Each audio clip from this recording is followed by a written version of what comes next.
आज हम मुखातिब हैं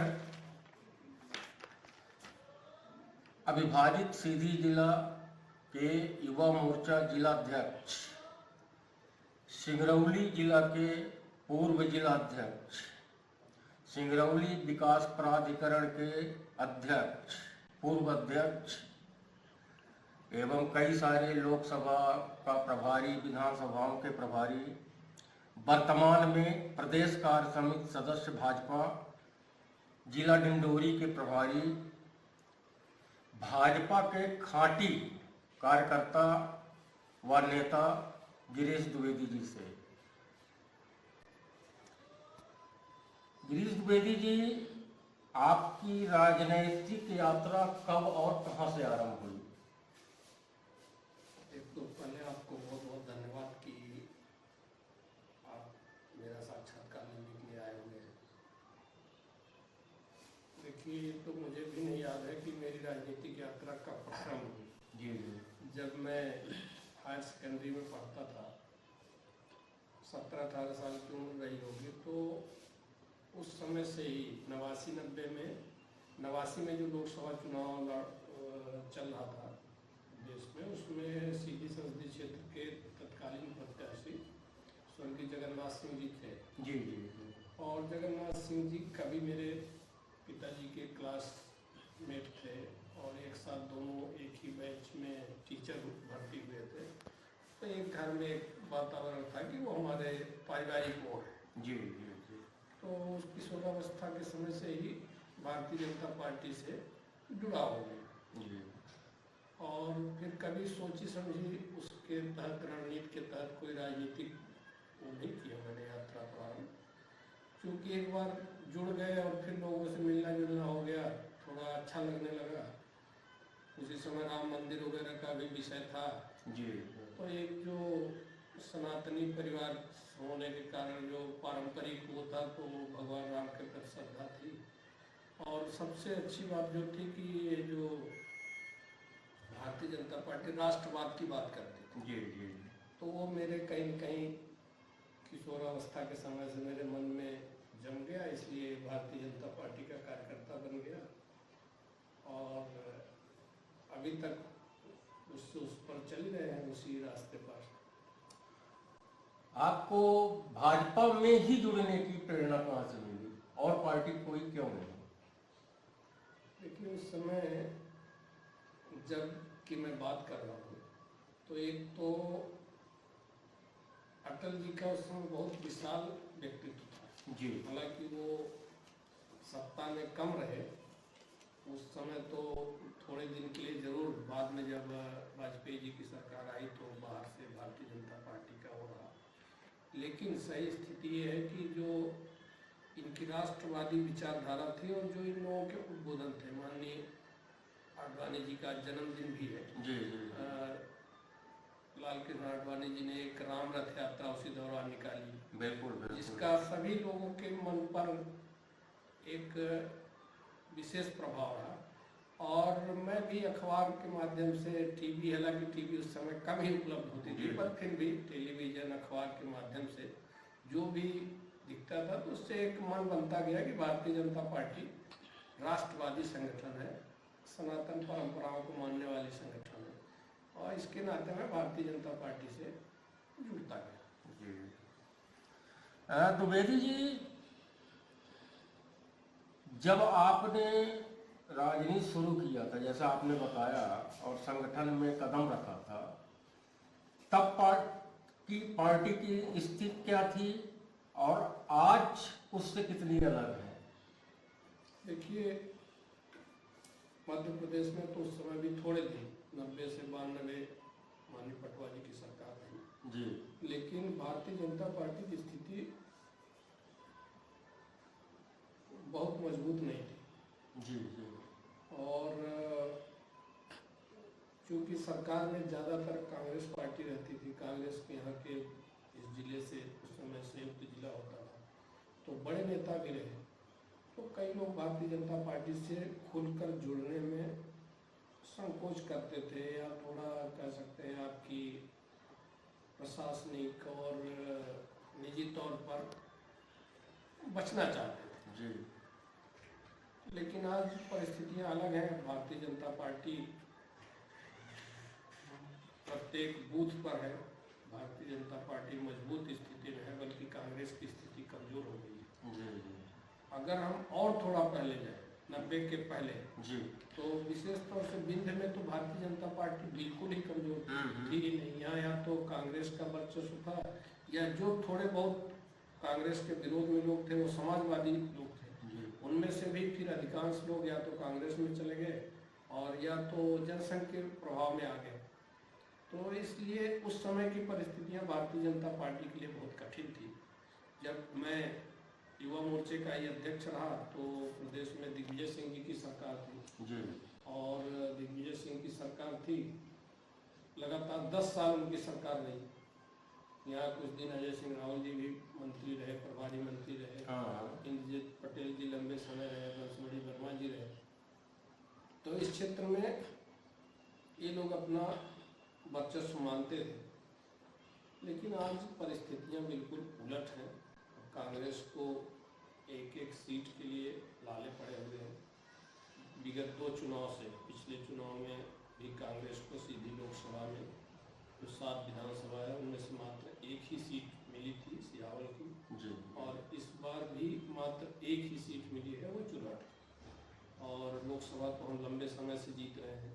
थोड़े कोई उपचुनाव जो एक हुआ था 2007 में, तो थोड़े समय के लिए कांग्रेस के सांसद बन गए थे, नहीं तो आप लंबा इतिहास देखेंगे तो भारतीय जनता पार्टी के ही सांसद बन रहे हैं। और नए प्रसीमन पर तो एक बार भी कांग्रेस ने जीत। बिल्कुल बिल्कुल। और तो आज जो यहाँ की स्थितियाँ हैं, विधानसभा भी हम ज़्यादातर जीते हैं। न सिर्फ जीते हैं बल्कि बहुत अच्छे मार्जिन से। चितरंगी हम 60,000 प्लस से जीते, इसको भी हम 38-40 हज़ार से जीते सिंगरौली विधानसभा। देवसर भी हम 22-23 हज़ार से जीते। सभी सीटें हम 20,000 प्लस से बल्कि और अधिक वोटों से जीते हैं। तो मुझे लगता है, और विंध्य की बात करें तो विंध्य में भी जो शहडोल को अगर मिला लें तो 30 सीटें हैं। 30 में से हमारे पास अगर मुझे लगता है कि अभी 24-25 सीटें हैं। और ये एक बार की बात नहीं है, हम लगातार 3 चुनाव से तो यही स्थिति है। और कांग्रेस को जो है तो काफ़ी मुश्किलों का सामना करना पड़ रहा है और भारतीय जनता पार्टी बहुत मजबूत स्थिति में है। ये उस समय में और अभी के उसमें होता है। आपके अनुसार भाजपा का एक सच्चा कार्यकर्ता किन गुणों से पहचाना जाता है, या उसे किन गुणों से पहचाना जाना चाहिए, या वो कौन से गुण होने चाहिए? देखिए, जब भारतीय जनता पार्टी का गठन हुआ तो उस समय देश की परिस्थितियां बहुत ही अलग थी। कुछ लोग समाजवाद की बात करते थे, जो लोगों को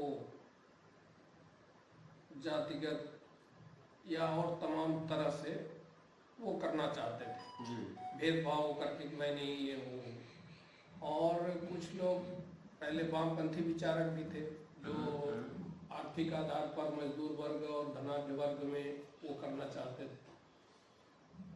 जो उस समय की सबसे पुरानी पार्टी कहिए पहले, और राजनीतिक दल तो नहीं था, क्योंकि वो स्वतंत्रता के लिए लोगों ने वो किया था। और स्वतंत्रता से भी ज़्यादा जो कांग्रेस का गठन ये जो उन्होंने किया, तो उस समय कांग्रेसियों की मुख्य मांग स्वतंत्रता नहीं थी। ये तो बाद में बाल गंगाधर तिलक ने कहा कि भाई स्वतंत्रता हमारा जन्मसिद्ध अधिकार है, अब लेकर रहेंगे। पहले तो इन लोगों का यह था कि भाई सत्ता में हमारी सुनी जाए, मतलब एक तरह से वो दलाली की व्यवस्था थी। फिर वो आज़ादी के आंदोलन में रहे, तमाम परिस्थितियाँ आई, मैं उस पर नहीं जाता हूँ। पर मैं ये कह रहा हूँ कि उस समय जो तत्कालीन जो संयुक्त सरकार बनी थी, राष्ट्रीय सरकार 1947 से और 52 तक जो है, जो हमारे डॉक्टर श्यामा प्रसाद मुखर्जी जी, डॉक्टर श्यामा प्रसाद मुखर्जी जी केंद्र में मंत्री थे और कश्मीर के मुद्दे पर विशेष तौर से, बाकी भी कई मुद्दों पर कश्मीर के मुद्दों पर उन्हें लगा कि जो नेहरू सरकार है वो देश के साथ गलत कर रही है। जो इनका लियाकत अली से समझौता हुआ और तमाम बातें हुई, उसमें डॉक्टर श्यामा प्रसाद मुखर्जी जी को नागवार गुजरा। कश्मीर को जो उन्होंने अलग झंडे के लिए, अलग नियम कायदे के लिए, आप देश के अन्य किसी राज्य में ज़मीन खरीद के बस सकते हैं लेकिन कश्मीर में नहीं बस सकते थे। और वहाँ के प्रधान प्रधान को वजीर आला की उपाधि, वजीर आला उर्दू शब्द है उसका, हिंदी में प्रधानमंत्री होता था। तो उन्होंने इसका विरोध किया कि एक देश में 2 विधान 2 प्रधान और 2 निशान नहीं होना चाहिए। तो उस समय जो परिस्थितियां भारतीय जनता पार्टी के गठन की थी, तत्कालीन जनसंघ के रूप में होता, लेकिन गठन कहता है कि एक ऐसा दल हो जिसका लक्ष्य राष्ट्र प्रथम हो। मतलब बाकी सब वोट बैंक की राजनीति कर रहे थे, कोई अमीर की कर रहा था, कोई गरीब की कर रहा था, कोई अगड़े की कर रहा था, कोई पिछड़े की। लेकिन जो जनसंघ का गठन हुआ, जो भारतीय जनता पार्टी के रूप में रूपांतर हुआ, उसका एक था एकात्म मनोभाव, मतलब राष्ट्र प्रथम, व्यक्ति में किसी तरह का भेद न हो और राजनीति अपने लिए न हो कि देश के लिए हो। उस समय के लोगों ने कहा कि भाई सबसे पहले देश, उसके बाद हमारा दल और उसके बाद हम। और मुझे लगता है कि यही भारतीय जनता पार्टी की मुख्य पहचान है। अन्य दलों में जहां ये है कि पहले व्यक्ति, फिर दल और फिर देश। आप किसी को भी देखेंगे, अभी बिहार में चुनाव हो रहा है, आप देखिए लोग अपने निजी परिवार के लिए, निजी बेटे को बढ़ाने के लिए इसमें सब लगे हैं। उसमें लोग जाति का सहारा ले रहे हैं, ये कर रहे हैं, वो कर रहे हैं, लेकिन किसी को भी विकास से मतलब नहीं है, देश से, क्षेत्र से मतलब नहीं है। तो भारतीय जनता पार्टी इस मामले में थोड़ा सा मुझे लगा कि विचारधाराएं अच्छी है। और यही जो है तो कहीं न कहीं भारतीय जनता पार्टी को अन्य दलों से अलग भी करती हैं और ये कार्यकर्ता की पहचान भी बनाती है कि भाई हमारे लिए स्वयं का हित बाद में है, दल का हित भी सेकेंडरी है, लेकिन पहला हम लोगों का लक्ष्य या हम लोगों का जो विचार है वो राष्ट्र का हित होना चाहिए, ऐसा है। ये जो है तो भारतीय जनता पार्टी के प्रत्येक कार्यकर्ता को ध्यान देना चाहिए। लाल कृष्ण आडवाणी जी का मैंने पहले भी उल्लेख किया। आज जो है तो मैं 2 उदाहरण दे रहा हूँ। लाल कृष्ण आडवाणी जी भारतीय जनता पार्टी के राष्ट्रीय अध्यक्ष थे और संसद भी थे। हवाला मामले में एक कोई जैन थे, उनकी एक डायरी बरामद हुई जिसमें ये हुआ कि हवाले के पैसे में, लेन देन में इनका भी नाम था। उसमें कई तमाम नेताओं का, यहाँ के मतलब माधवराव सिंधिया जी का था, कई बड़े नेताओं का था, उनका नाम लेने का कोई विषय नहीं है। उसमें माननीय आडवाणी जी का भी नाम था। तो आडवाणी जी का जैसे ही नाम आया, बल्कि और शरद यादव वगैरह का था, कई लोगों का। शरद यादव ने तो सदन में स्वीकार किया कि मैंने 5 लाख रुपए लिए हैं, अगर अपराध है तो आप जेल भेज दो, लेकिन मैं निकलूंगा तो फिर लूंगा, क्योंकि मैं संगठन चलाता हूँ, मेरे पास कोई पूंजी नहीं। ऐसे तमाम लोग विभाग भी थे। और आडवाणी जी का जब नाम आया तो आडवाणी जी बहुत ही, मैं इसलिए मानता हूँ कि स्वच्छता की राजनीति में आडवाणी जी जैसा कोई उदाहरण नहीं है।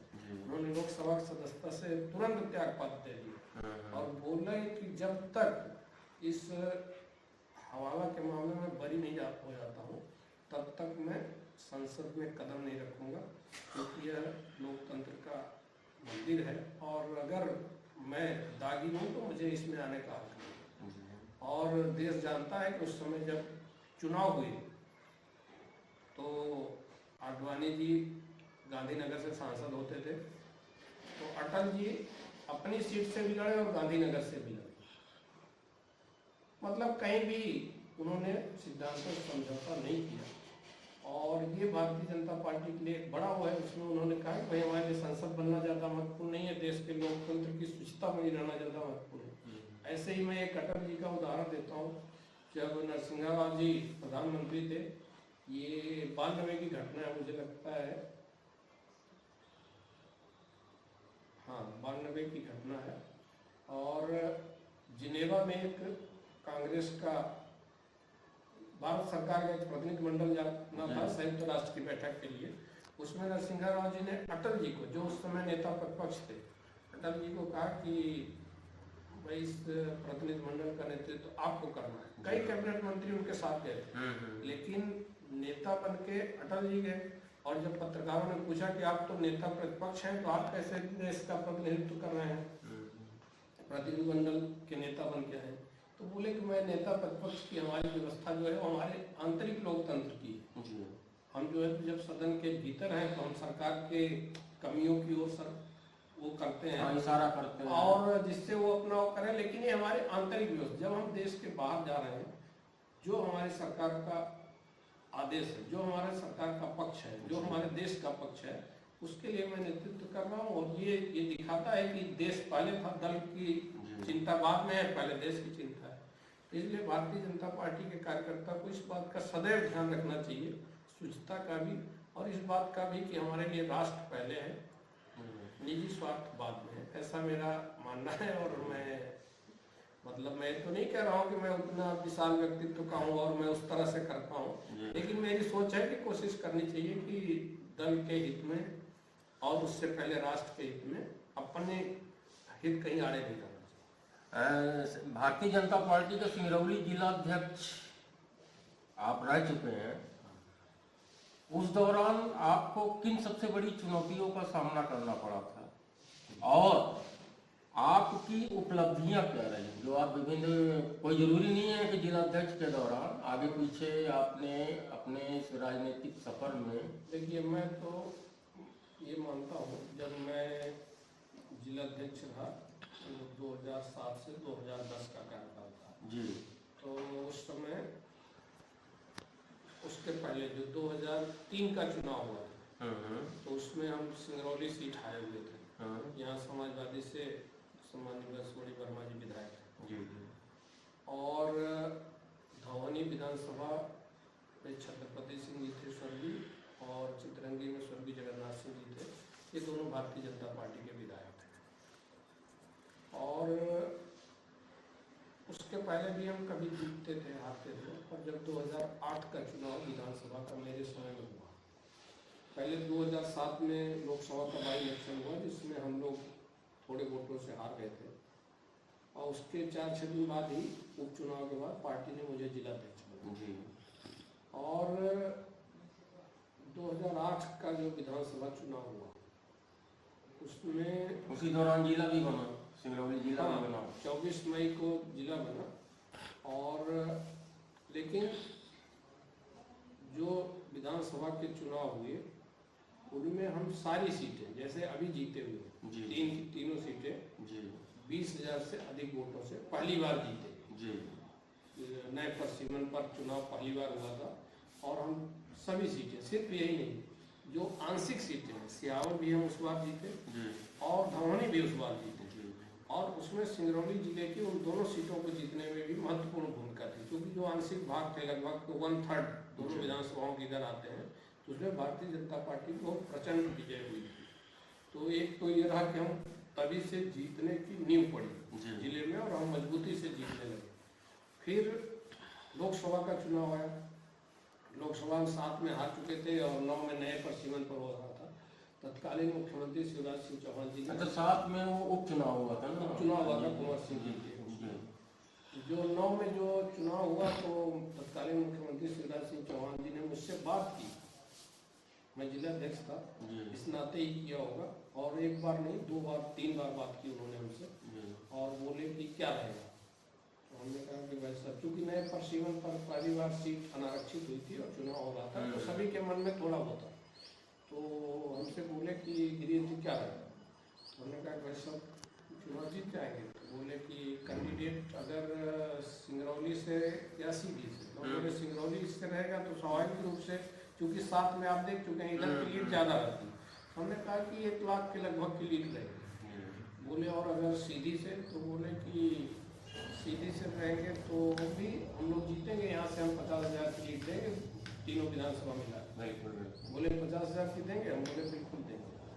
और संयोग की बात थी, मैं नहीं कह रहा हूँ कि मैं कोई बहुत ज्योतिषी हूँ या कुछ। जब रिजल्ट आया तो हम 50+ से यहाँ से अधिक थे सिंगरौली जिले से, और उधर हम मिला के 4-5 हज़ार से पीछे, तो सब मिला के हम लगभग 44-45 हज़ार से, वो रिकॉर्ड में होगा, 1,500 का इधर उधर हो सकता है। हम लोग लोकसभा का 2009 में चुनाव जीते, और तब से ये विजय लगातार ही चल रही है। जिला बनना भी हमारे जिले के लिए एक मजबूती प्रदान, आपके कार्यकाल में ही बना जिला? हाँ, 24 मई 2008 को जिला बना, मैं जिला अध्यक्ष था उसमें। और ये बहुत पुरानी मांग थी, मतलब कई पीढ़ियां गुजर गई, जब से आप ये कह सकते हैं कि लोग जागरूक हुए जब से लोगों को ये लगा कि नहीं सिंगरौली में इतना आर्थिक संसाधन है, खनिज संपदा है, ये सब है, रेवेन्यू इस तरह का है, हमारा विकास प्रभावित हो रहा है, तब से लोग मांग करने लगे। स्वर्गीय भगवान दास जी, स्वर्गीय जगन्नाथ सिंह जी, रामचंद्र जी, सभी इसके लिए आवाज़ उठाते थे। और हमसे पहले कांतिदेव सिंह अध्यक्ष रहे, उन्होंने भी आवाज़ उठाई। सभी लोगों ने वो किया और उसकी परिणति दे रही कि 2008 में ये जो 2007 वाला लोकसभा उपचुनाव हुआ था, उसका भी बड़ा अजीब किस्सा था।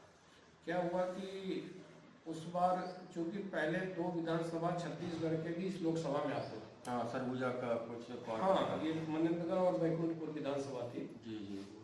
लेकिन जब प्रदेश अलग हो गया तो 6 विधानसभा में चुनाव हुआ और 6 विधानसभा में ये जो सिंगरौली विधानसभा है, इसमें हम लगभग 30,000 के आसपास की लीड लिए और 4 विधानसभा में हम पराजित हो गए। सीधी, चुरहट, सिहावल और सीधी, चुरहट, सिहावल तक थी नहीं, देवसर और गोपदनास, जिनमें हम पीछे थे। लेकिन धौहनी अलग विधानसभा थी और गोपदनास अलग थी। तो धौहनी में एक उस समय जो गोंडवाना गणतंत्र पार्टी के संस्थापक अध्यक्ष थे हीरा सिंह मरकाम भी चुनाव लड़े थे और पार्टी ने मुझे धौहनी का प्रभारी बनाया। अरविंद मेनन जी इधर के प्रभारी थे, तो उन्होंने हमको कहा कि आप धौहनी विधानसभा भी देखो और आम सभाओं का प्रभारी बनाया सिंगरौली जिले का, शिवराज जी के या किसी भी बड़े नेता। तो वो मैंने सब काम देखा और संयोग की बात थी कि मैं धौहनी में लगभग 1500 वोट से हम लोग आगे हो गए। तो 30,000 से महज जीते और 1500 के लगभग से धौहनी से, लेकिन सब मिला के हम 1200-1300 से चुनाव हार गए लोकसभा में। तो उससे भी थोड़ा सा ये लगा और मेरी जो कार्य क्षमता थी, लोगों ने, हमारे नेतृत्व ने वो किया और फिर तीसरे या चौथे दिन ही मुझे मतलब 12 या 13 को ये रिजल्ट आया था लोकसभा का, मुझे याद है मार्च में, और 17-18 को मेरी जिलाध्यक्ष के रूप में घोषणा की। तो मेरे जिलाध्यक्ष के कार्यकाल में पार्टी मजबूती से खड़ी हुई और मुझे ये लगता है कि ये जो प्रशासनिक जिला बना वो एक बहुत बड़ी उपलब्धि है। लंबे समय से मांग चल रही थी लेकिन पूरी तो मेरे समय में हुई, तो इसलिए मुझे लगता है कि जिला बनना और पार्टी की जो मजबूती है बूथ स्तर तक, मैं जब जिलाध्यक्ष बना तो मैंने एक कोशिश की कि मैं प्रत्येक ग्राम केंद्र तक, उस समय 75 ग्राम केंद्र थे और ये नगर केंद्र चूँकि वार्ड 45 है लेकिन तब इतना नगरी उसका वो नहीं था, लेकिन मैंने 75 के 75 ग्राम केंद्रों में बैठक की कार्यकर्ताओं के साथ, कोई सभा और रैली जुलूस नहीं, लोगों के साथ बैठक की रूम में कि भाई 10 कार्यकर्ता 25 कार्यकर्ता, और लोगों से उस समय शिवराज जी नए सीएम बने थे 5 में, तो उनकी छवि भी बहुत अच्छी थी और वो पार्टी को मजबूत करने में फिर जो सरकार की योजनाएं थी वो भी अच्छी थी। तो इसलिए जो मेरे अध्यक्षीय कार्यकाल का वो था वो यही था कि पार्टी को हमने प्रत्येक बूथ पर, प्रत्येक पंचायत में मजबूती प्रदान और जिला भी बना, तो ये हमारे नेतृत्व का वो था। तो बेदी जी, ये आपका ये कहना चाहिए कि आपके आदर्श नेता कौन है जिनके व्यक्तित्व का प्रभाव आपके जीवन पर पड़ा या आज भी है? देखिए, आपको एक गंभीर नेता माना जाता है जिले का। देखिए, हम लोग जब मैं राजनीति मतलब छात्र जीवन से ही हम लोग नारे लगाते थे, उस समय कांग्रेस की गवर्नमेंट हुआ करती थी, संयुक्त मोर्चे के लिए हम लोग नारा लगाते थे कि अटल, अडवाणी, कमल निशान, मांग रहा हिंदुस्तान। फिर नारे लगाते थे चारों ओर अंधेरा है, पहरेदार लुटेरा है, अंधियारे में एक चिंगारी, अटल बिहारी अटल बिहारी। तो अटल जी स्वाभाविक रूप से हम लोगों के बहुत ही और मेरे विशेष तौर से भी अटल जी ही नेता थे और ये मेरे लिए सौभाग्य की बात है, मैं अटल जी के कार्यक्रमों में कई बार मतलब उनकी सभाओं में और उसमें शामिल रहा और फिर मेरे मन में एक सपना था कि मैं अटल जी से मिलूँ। तो जब मैं जिलाध्यक्ष था, आपको ध्यान हो उस समय ये बधौरा में एक जब नया जिला बन गया, विवेक पोरवाल जी कलेक्टर थे, हाँ, एक घटना हो गई। थी। तो मैं इसलिए उसको जोड़ रहा हूँ कि मुझे याद है कि मैंने अटल जी के यहाँ अटल जी से मिलने के लिए समय मांगा था। तो वो 25 दिसंबर का मुझे समय मिला जी। लेकिन 25 दिसंबर को फिर अटल जी का स्वास्थ्य खराब हाँ, हो स्वास्थ्य खराब हो गया, गया। तो मैं मिल नहीं पाया। वहाँ से संदेश आ गया कि आप अभी मत आइए, आज का कार्यक्रम मिलने का 25 वाला कैंसिल। फिर यहाँ पर 30 उसको कोई घटना हो गई, वो जो चोट वोट लग गई जिसमें कलेक्टर साहब को भी और तमाम पुलिस वाले घायल हुए, वो थोड़ा सा मिसअंडरस्टैंडिंग हुई, संवादहीनता के कारण वो घटना हो गई थी। तो उसके कारण मुझे लगा, एक दिन पहले मुझे फोन आ गया था कि अटल जी के यहाँ 1 जनवरी को आ जाइए, वो मिलेंगे।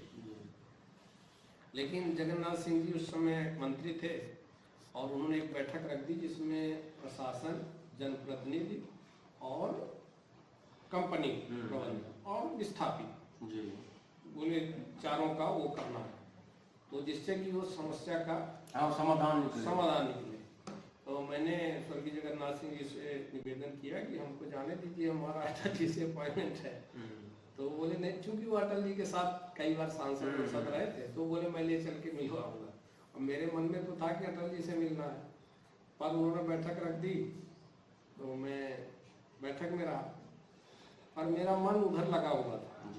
तो फिर मैं क्या किया, जब मैं बैठक से फ्री हुआ तो मैं यहाँ से भागा शाम को और मिर्जापुर गया। वहाँ से पता चला यहाँ ट्रेन नहीं मिलेगी, तो फिर मैं मुगल सराय गया और एक राजधानी में संयोग से सीट मिल गई और मैं वहाँ पहुँचा और अटल जी से मेरी 1 जनवरी 2009 को मुलाकात हुई, जो मेरे लिए बहुत ही वो है, आज भी मेरी राजनीति यादगार पल है आपका। हाँ, यादगार है और बिल्कुल मतलब सपने को हकीकत करने जैसा है।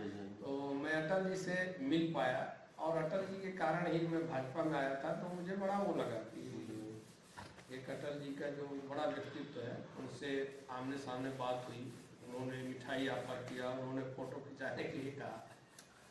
द्विवेदी जी, चुनावी मैनेजमेंट में आपको कई सारे लोकसभा, विधानसभा,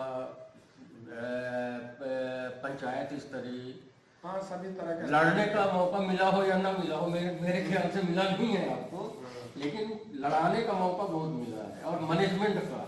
तो आपको ऐसी चर्चाएं होती हैं कि आप चुनावी मैनेजमेंट में के आप एक माहिर खिलाड़ी हैं, तो क्या अगर गोपनीयता न भंग करती होती हो आपकी, तो थोड़ा सा उस पर खुलासा करना ही रहेंगे। कोई देखिए, मैं माहिर खिलाड़ी नहीं हूँ, पर मैं एक पार्टी का कार्यकर्ता हूँ और चुनाव में अब आपके बात की तो मैं बता रहा हूँ। जैसे मैं जिलाध्यक्ष बना तो हमारे सिंगरौली जिले में 2 वार्डों के उपचुनाव आ गए। जी। एक महाजन मोड़ उस समय 28 नंबर होता था, जो 30 नंबर हो गया, और एक रामपति यादव वाला जो 26 नंबर होता था, शायद नहीं 24 होता था, 26। तो इन दोनों के उपचुनाव आ गए। वहाँ के जो पार्षद थे उनकी नौकरी लग गई महाजन वालों की, और जो उधर के थे वो शायद एक्सपायर हो गए या क्या था, मुझे दूसरे दल के थे। इन दोनों वार्डों में इसके पहले भाजपा नहीं जीती। यहाँ से इंद्रेश साहब लगातार जीत रहे थे और वहाँ से भी कोई दूसरे जीत रहे थे। तो जब मैं जिलाध्यक्ष था तो मैंने एक काम किया कि मतदाता सूची को सामने रखा और कार्यकर्ताओं के बीच में एक पन्ना मतदाता सूची रख के, भाई मतदाता क्रमांक इतने से मतदाता क्रमांक इतने तक, जनरली एक पन्ने में 30 मतदाता होते हैं, तो एक पेज में, तो मैं वो 30 को एक प्रभारी बना दिया। भाई आपको बाकी से मतलब नहीं है, 30 को ही देखना, और रजिस्टर में एंट्री कर दी कि भाई इस मतदाता केंद्र पर मतदाता सूची के इस क्रमांक से इस क्रमांक तक ये प्रभारी। तो वो आज अब कोई इसको इतना वो लेता नहीं मानता हूँ, लेकिन जो आज पेज प्रमुख की परिकल्पना भाजपा में, तो वो वहीं से निकली है। वो मैंने शुरू की और उसको फिर अरविंद मेनन जी ने पकड़ा और उसको राष्ट्रीय स्तर पर राष्ट्रीय स्तर तक है और ये मुख्य चुनाव जीतने का आधार भी है। लेकिन मैंने जो पेज प्रमुख की परिकल्पना थी वो मैंने शुरू की, और बाकी कोई ऐसा नहीं है। भारतीय जनता पार्टी का नेतृत्व है, भारतीय जनता पार्टी की योजनाएं हैं, और अगर ये उसमें प्रबंधन का भी वो जुड़ जाता है तो अगर प्रत्येक मतदाता तक पहुंच पाते हैं, उसको बूथ तक पहुंचा पाते हैं, तो चुनाव जीतना आसान हो जाता है। बिल्कुल बिल्कुल। वर्तमान में बीजेपी संगठन की राजनीति किस स्तर की है, क्या महसूस करते हैं आप संगठन की? देखिए, सबकी अपनी अपनी कार्यशैली होती है। संगठन, चूंकि सामने कोई संगठन ही नहीं है अभी भी जो है स्थिति, तो भारतीय जनता पार्टी काफी मजबूत स्थिति में है। आपके प्रदेश अध्यक्ष महोदय की रणनीति और कार्यशैली? हमारे प्रदेश अध्यक्ष अभी तो नए बने हैं, लेकिन मुझे लगता है कि बहुत ही अच्छे व्यक्ति हैं, निश्चल है जी, किसी के प्रति पूर्वाग्रह नहीं है जी, किसी तरह का हल्कापन बचपना नहीं है, बहुत ही मैच्योर है। उनके पिताजी भी सांसद रहे, मैं जानता हूँ, उनसे भी मैं मिला था। जी, जी। और ये भी एक बार सांसद भी रहे उपचुनाव में, और दूसरी बार के क्या हेमंत खंडेलवाल जी हैं? खंडेलवाल जी हैं, बैतूल से हैं, बहुत ही अच्छे नेता है, और उम्मीद है कि ये बहुत अच्छे प्रदेश अध्यक्ष सिद्ध होंगे।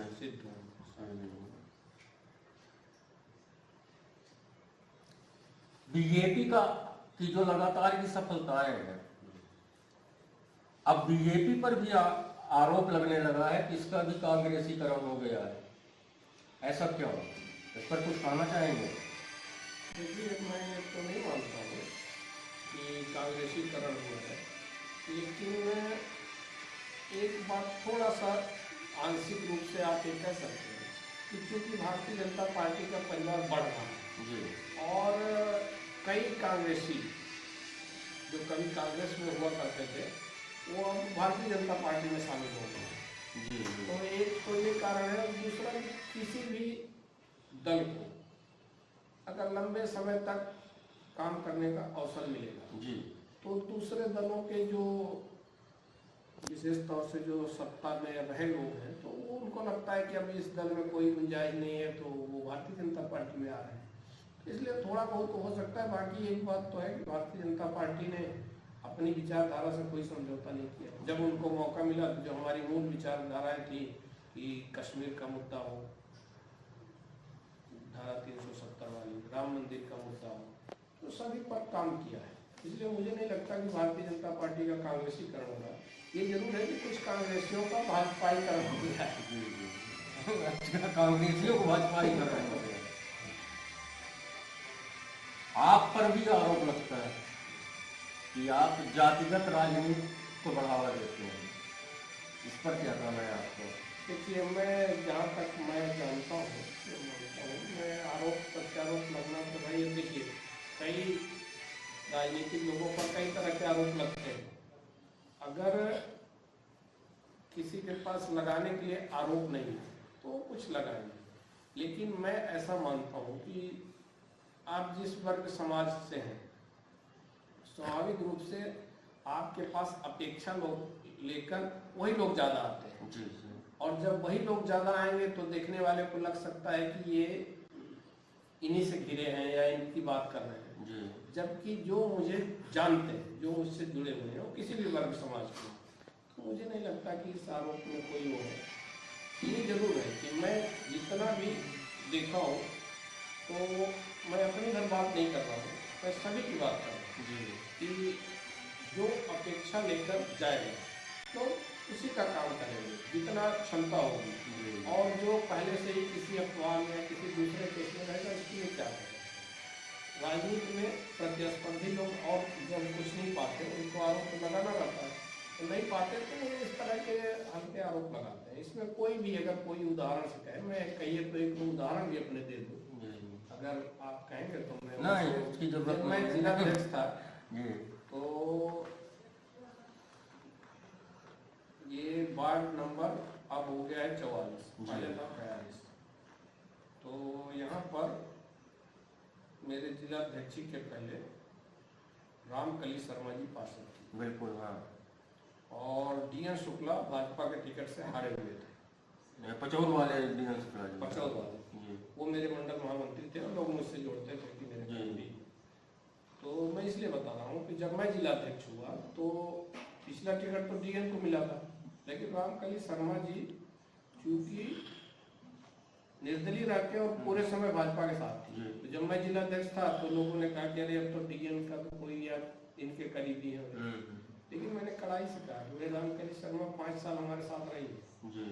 तो हम नैतिक उस पर हमारा ये दायित्व है कि हम उनको अपनी पार्टी का सिंबल दें और हमने उनको दिया।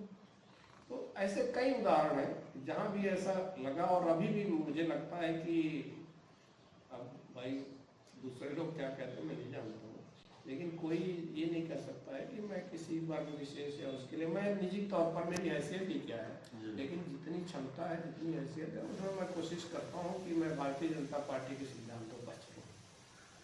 द्विवेदी जी, एक सवाल और है।